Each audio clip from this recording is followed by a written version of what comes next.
जवानी चलती है, जमाना चलता है। रोजी रोटी दे न सके जो, वो सरकार निकम्मी है, रोजी रोटी दे न सके जो, वो सरकार निकम्मी है, वो सरकार निकम्मी है, वो सरकार बदलनी है, वो सरकार निकम्मी है। वो सरकार बदलनी है। जिंदाबाद जिंदाबाद, कांग्रेस पार्टी जिंदाबाद।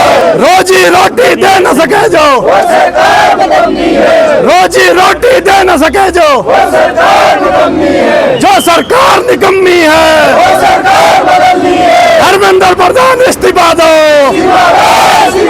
धर्मेंद्र प्रधान इस्तीफा दो,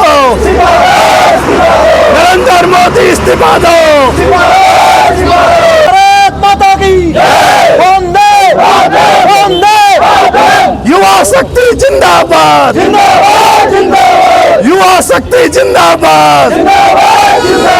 नमस्कार, मैं सैयद जोशी देवभूमि जिले में आपका स्वागत है। आज 20 जुलाई से दिल्ली में संसद का मानसून सत्र शुरू हुआ है, लेकिन देश की राजधानी दिल्ली का सियासी तापमान मौसम की तरह ही तूफान में है, मौसम की तरह ही गर्म है। कांग्रेस जनता पार्टी और छात्र और युवा आज दिल्ली के जंतर मंतर से संसद भवन तक मार्च उनका है। यद्यपि अभी वो मार्च और रास्ते में है, क्या मार्च पूरा होगा या नहीं होगा।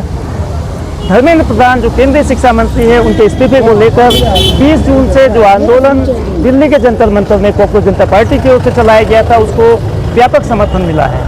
लेकिन आंदोलन केवल दिल्ली में नहीं हो रहा है, देश के अलग अलग हिस्सों में हो रहा है और चंपावत का मोटर स्टेशन भी वो हिस्सा है। इस स्थान के आसपास करीब 20 मीटर की दूरी में 2 आंदोलन हो रहे हैं। एक तरफ नौजवान हैं, छात्र हैं जो सांकेतिक रूप से विरोध कर रहे हैं, धर्मेंद्र प्रधान के इस्तीफे की मांग कर रहे हैं। वहीं कांग्रेस ने केंद्रीय मंत्री जो शिक्षा मंत्री है, उनका पुतला फूंका है, प्रदर्शन किया है। हमारे साथ कांग्रेस के जिला अध्यक्ष चिराग फतेयाल हैं।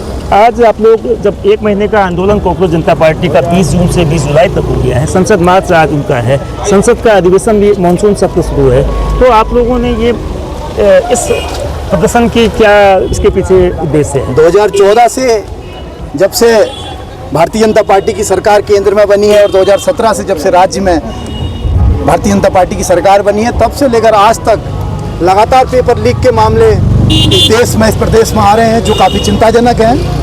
और कांग्रेस पार्टी उसका पूरी निंदा करती है। और कांग्रेस पार्टी के समय में अगर थोड़ी सी भी गलतियां कुछ हो जाती थी तो हमारे मंत्रियों ने इस्तीफा देना पड़ता था, क्योंकि जनता का दबाव था, जनता लोकतंत्र की सरकारें थी। लेकिन आज लगातार 20 दिन से हमारे दिल्ली में धरना चल रहा था।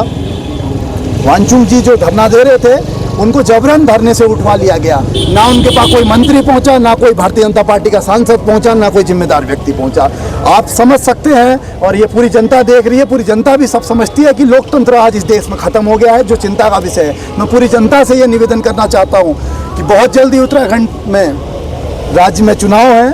आप सभी लोग लोकतंत्र में जो पार्टी, लोकतंत्र की जो नींव जिस पार्टी ने रखी, जो पार्टी लगातार जनता के लिए संघर्ष करती आई है, उस पार्टी को आप लोग मजबूत कीजिए। और ऐसे धर्मेंद्र प्रधान जैसे लोग जो शिक्षा प्रणाली के नाम पे धब्बा है, जिन लोगों ने आज इतना खिलाफ होने के बावजूद, युवा लाखों की संख्या में आज इनके खिलाफ है, लेकिन फिर भी ये लोग अपने पदों में बैठे हुए हैं, जो चिंताजनक है। मैं कांग्रेस पार्टी का प्रतिनिधित्व इस जिले में कर रहा हूँ। मैं सारे कार्यकर्ताओं से कहना चाहता हूँ, सारे लीडरों से कहना चाहता हूँ, हम सब एक होकर भारतीय जनता पार्टी की जड़ें लाने का काम करें। निर्मला दीदी, जो आज कांग्रेस प्रदर्शन कर रही है, जिस तरह से धर्मेंद्र प्रधान का पुतला फूंका गया, प्रदर्शन किया गया, शिक्षा व्यवस्था में सुधार हो, नकल रहित परीक्षा हो, पेपर लीक ना हो, तो कांग्रेस बहुत देर से नहीं आई इस मुद्दे को लेकर सड़क? देर से नहीं आई। अभी राहुल गांधी जी हमारे जो सुप्रीम लीडर है, वो देहरादून भी इसीलिए आए थे, काफ़ी चिंतित है। और समय समय पर कांग्रेस पार्टी ये जो शिक्षा व्यवस्था है, इस पर अपनी बात रख रही है। अभी ये कोटा में भी राहुल जी का था। ऐसा नहीं है कि हम देर से आए। हाँ, हो सकता है पुतला फूंकने में देर हुई हो, लेकिन ऐसा नहीं कि हम लोग उस लोगों के साथ नहीं है, क्योंकि देहरादून भी कई लोग गए थे। और आज भी बड़ा दुख होता है अपने बच्चों को इस तरह से सड़कों में देखे हुए, सड़कों में इस तरह से घूम रहे हैं लोग, क्योंकि इन लोगों को भी पता, कुछ लोगों को तो आने ही नहीं दिया जा रहा होगा, छात्रों से भी, क्योंकि इतनी गंदी राजनीति इन लोगों ने की है। आज देखा आपने कि राहुल गांधी जी नॉन पॉलिटिकल कार्यक्रम था, वो केवल युवाओं का संवाद था, उसके लिए वो देहरादून में आ रहे थे कि ये जो आपका पेपर लीक हो रहा है, नीट है, दूसरे कई चीज़ों में हमारे पेपर लीक हो जा रहे हैं, उसमें हमारे जो बच्चे हैं वो प्रभावित हो रहे हैं, तो इसलिए वो अपनी वार्ता करने आए थे। लेकिन इन लोगों ने देखा आपने कि उसकी स्वीकृति के बाद उसको कैंसिल कर दिया परेड ग्राउंड, और वहाँ पर इनका एक कार्यक्रम था जिसमें एक नाचने वाली को जैस्मीन क्या है उसको बुला के वहाँ पर इनका डांस कराया गया। आज युवाओं को किस तरह ले जा रही है ये सरकार? आप क्या यही युवाओं का भविष्य है?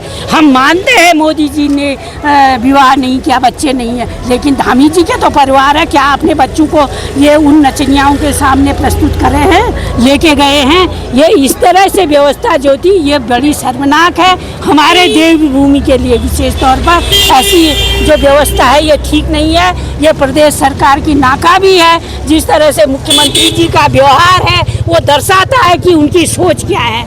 आज एक अपने को युवा मुख्यमंत्री कहते हैं, यहाँ के लोगों ने भी बड़े आशा से उनको यहाँ पर जिताया था और मुख्यमंत्री बना, हारे हुए मुख्यमंत्री से खटीमा से, लेकिन चंपावत के लोगों ने उनके थाली में परोस के उनको ये कुर्सी दी है। यहाँ के लोगों ने उनको मुख्यमंत्री की कुर्सी दी है। आज वो यहाँ के बच्चे हमारे रोडों में, ये दुर्भाग्य की बात है। व्यवस्था सारी है वो तो हम आप बात वक्त में उजागर करेंगे, लेकिन आज हमारा मेन मकसद यही है कि जो ये शिक्षा व्यवस्था है, आप बताओ, न उनको शिक्षा की चिंता है, न जिस आस्था के नाम पर वो इलेक्शन जीत के आए हैं न उसकी चिंता है। चंदा चोरी उनका मुख्य उद्देश्य है। किसी भी मंदिर में जाओ, राम की कसम खाने वाले आदमी आज राम के चंदे से सरकार चला रहे हैं। ऐसे लोगों का आप कैसे कहेंगे कि ये लोग इस प्रदेश के लिए भला करेंगे?